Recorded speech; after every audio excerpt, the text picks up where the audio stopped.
Continuing cheap Dungeon Master tricks, my partner Beanie has a skull earplug. Now I thought, what if I could cast some of this? I didn't want to bother getting out the resin and everything, so I've had an attempt. I tried at Blue Tack, pushing this shape into Blue Tack, then filling with hot glue. Problem with the Blue Tack is it was too adhesive and got stuck in all the very, very fine little teeth and holes on this this skull earplug. So Ali, who's poorly and off school, has kindly lent me some Play-Doh. So we're going to try it in that. So a little one in the middle, just push it so it just goes in.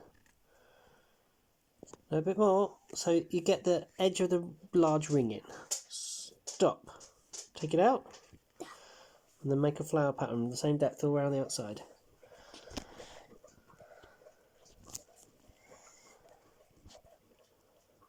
Bit more apart. That's it. Let's see how this one goes. So there we are, we got some indentations, and now we're going to see if the hot glue is going to work.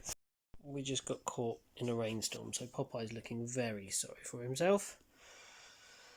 We've set on the little heater, so he can dry off. There we go, there is some glue in there. Now we've just got to let that dry.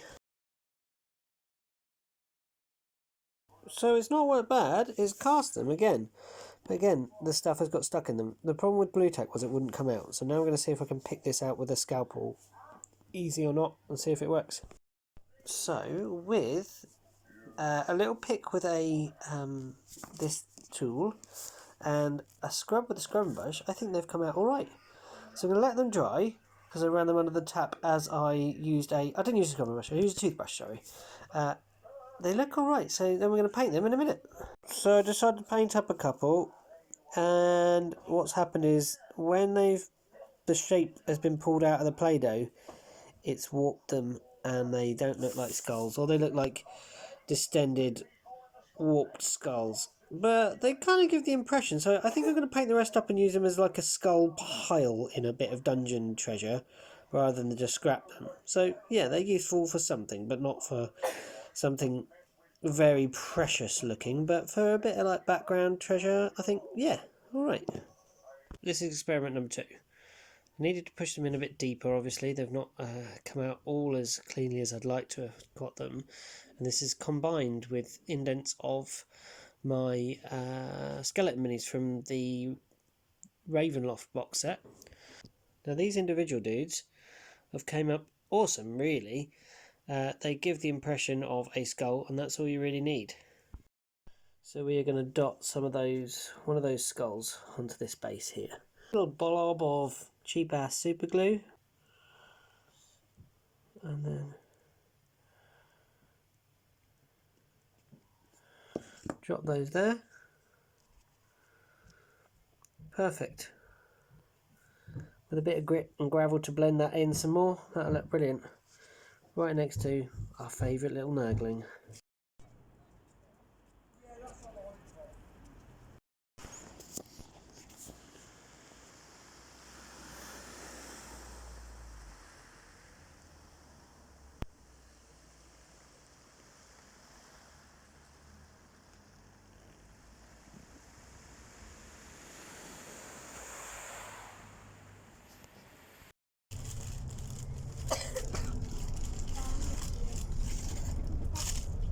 One for Mummy, one for Daddy.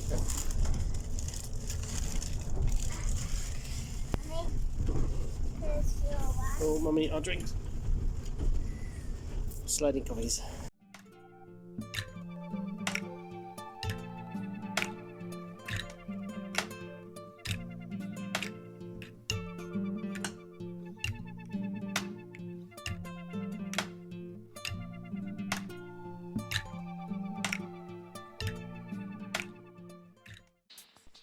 More cheap D&D glow up. Want to see? Here we go. May these winds sweep away what we no longer need and bring us home to ourselves. We are in a time of great winds, sweeping across the world.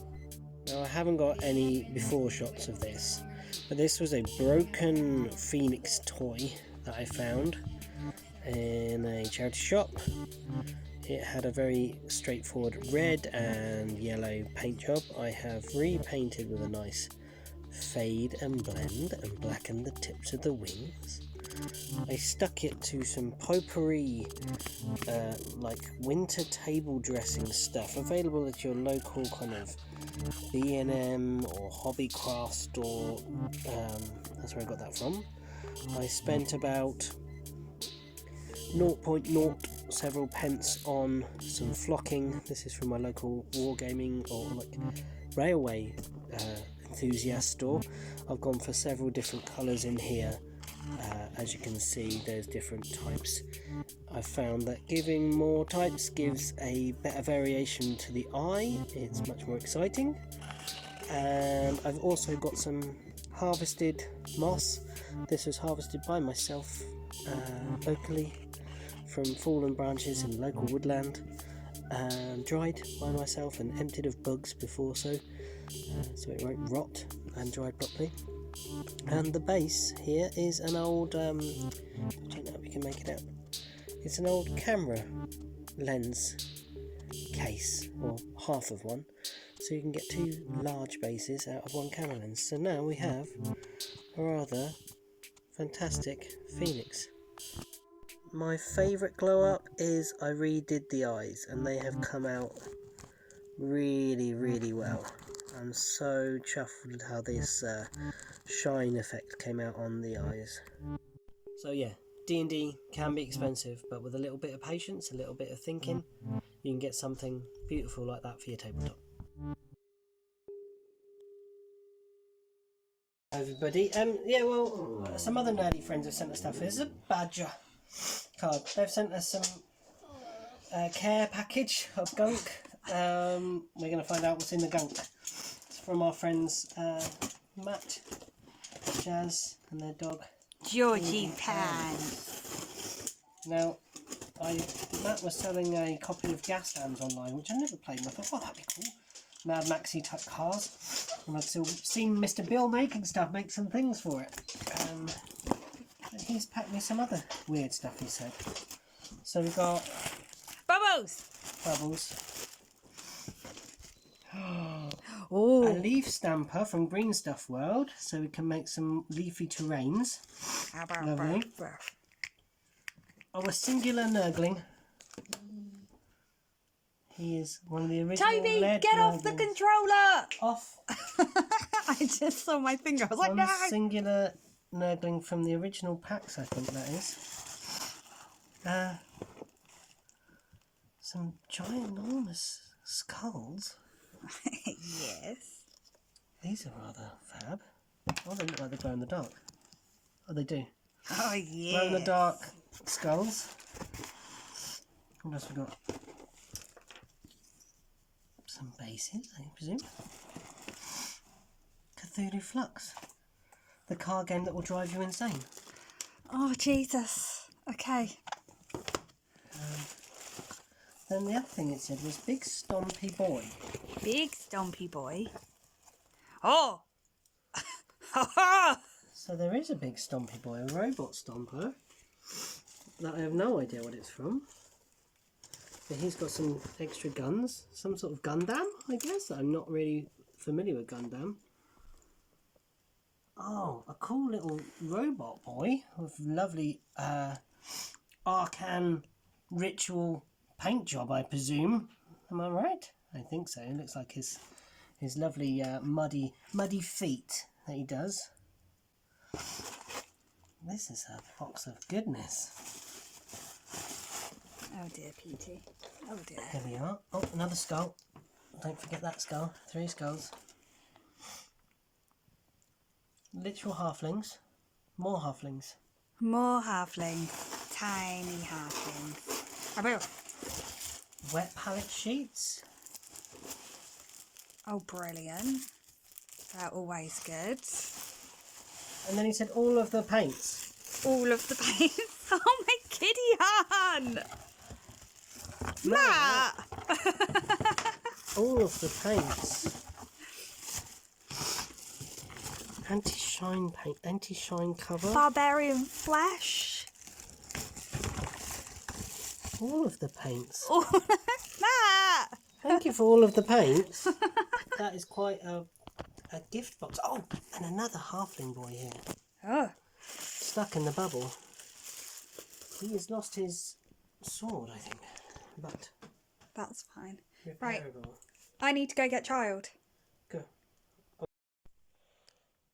This is the nerd care package from them. It's incredible.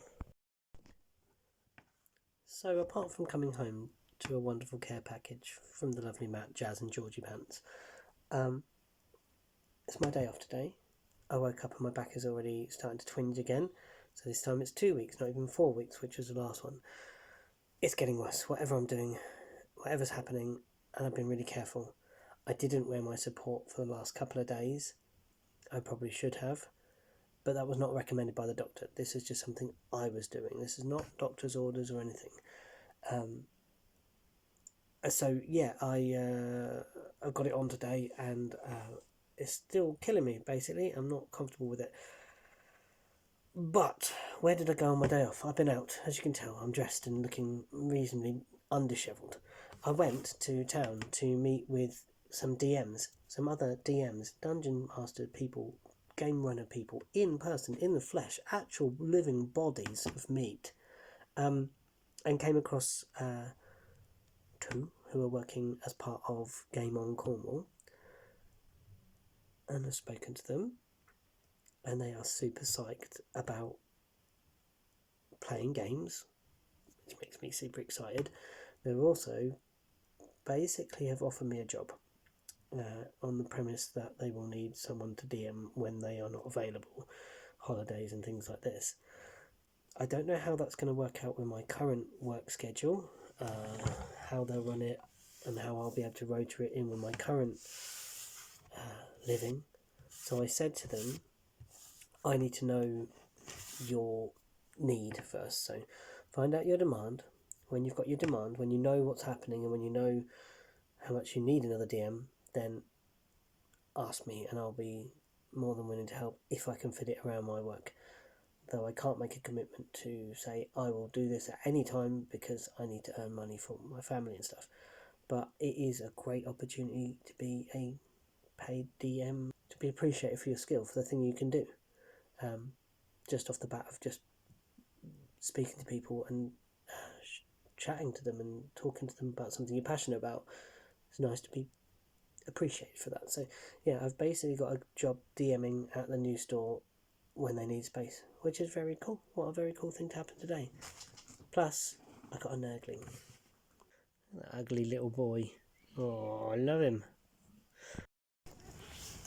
Hello, French one. Hey. French artist one. We are at the promenade. It's a beautiful morning. The sun is rising over Newlyn. And yeah, you may be wondering why we're here. My back has decided to go again. I have an emergency appointment with the doctors. We've got a lift down the hill, but I'm 50 minutes early for my appointment. So having some delicious warrens, I'm not sure that's the right combination of words together, and coffee before we go in.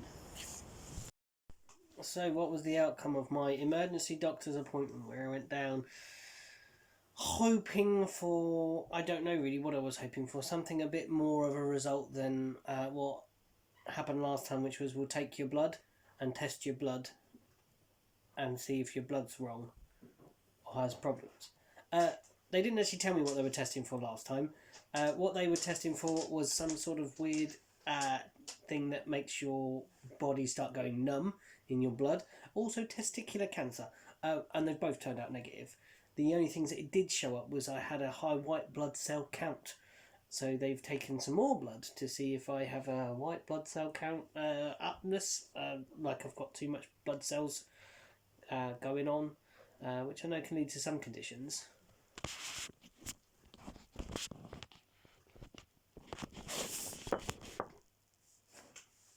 Or it can be a sign of other prevailing things that are happening in your body, like you have an infection or you have a cold or something like that. And I did feel a bit sniffly the day I went in, so maybe it's just that. The doctor explained a few things, exactly what I'd already looked at on the NHS website, sciatic pain, blah blah blah blah blah, do some exercise, do some stretching. Don't sit still for too long. Don't strain your back. Don't lift any heavy things. Relax. And he's signed me off again for another 2 weeks. So I've basically just got to sit around for 2 weeks until this pain goes away. There's nothing they can do. They won't take any x-rays. They won't do any scans because they won't do that unless there's a need to operate, basically. So yeah, they won't fund those without there being a reason to operate, and they don't think there is right now. So yeah, I'm sitting around for another 2 weeks, it looks like, which is really, really frustrating. I can't walk, really. Hobbling up the hill was hilarious. Bean was peeing herself laughing because I decided to scream behind Usain Bolt and then tried to hobble faster, but I end up walking like Hairy Jeremy. Hairy Jeremy's taking a walk through the forest. Hairy Jeremy's taking a walk through the forest. Hairy Jeremy's taking a walk through the forest. Hairy Jeremy's taking a walk through the forest. Hairy Jeremy's taking a walk through the forest.